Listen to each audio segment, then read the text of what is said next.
पूरी दुनिया में और बिलखुसूस बर सग़ीर में कादियानियत बरतानिया का ख़ुदकाश्ता पौधा है, जिसका एतराफ़ अपनी किताबों में मिर्ज़ा ग़ुलाम अहमद कादियानी ने ख़ुद किया है।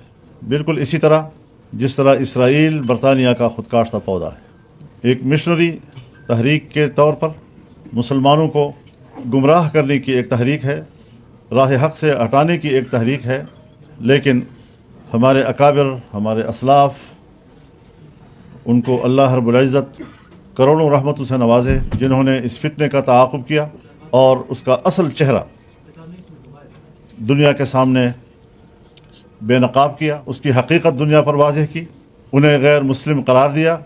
और बर सग़ीर के तमाम मकातिब फ़िक्र के उलमा ने इस बात पर इजमा किया कि मिर्ज़ा ग़ुलाम अहमद हो या उसके पैरोकार, वो जिस नबूवत का दावा करने वाले हैं, वो जिस नबूवत की पैरवी करने वाले हैं, वो दायरे इस्लाम में नहीं रह सकते, न मुसलमानों के कबीले में उनका कोई हक़ रहता है। लेकिन हद ये है कि आज दुनिया में जहाँ भी हम जाएं, सवाल ये पैदा होता है कि बल्कि किया जाता है कि आप कादियानियों को गैर मुस्लिम क्यों कह रहे हैं।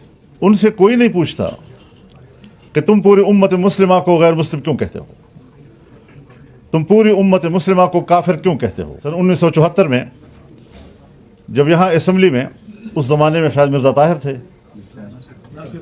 मिर्ज़ा नासिर, उनको असम्बली की कमेटी के सामने बुलाया गया और उन पर जरा हुई, तो उनकी किताबों से हवाले देकर उनको बताया गया कि आपकी किताबों में लिखा है कि जो शख्स मिर्ज़ा ग़ुलाम अहमद पर ईमान नहीं लाता वो काफिर है, पक्का काफिर है, दायरे इस्लाम से खारिज है, औलादुल बगाया है।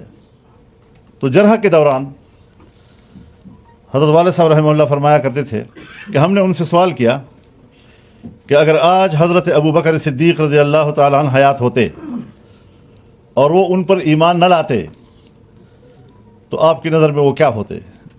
तो उससे कहा वो काफिर होते। अगर हज़रत उमर फ़ारूक़ रज़ियल्लाहु ताला अन्हु हयात होते और ईमान न लाते तो कहा वो काफिर होते।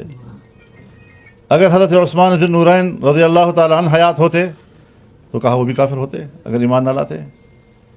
हज़रत अली का जिक्र किया, हज़रत हसनैन का जिक्र किया, हज़रत फ़ातिमा का जिक्र किया और पूरा ऐवान चौंक उठा इससे कि अच्छा ये हम सबको काफिर कहते हैं।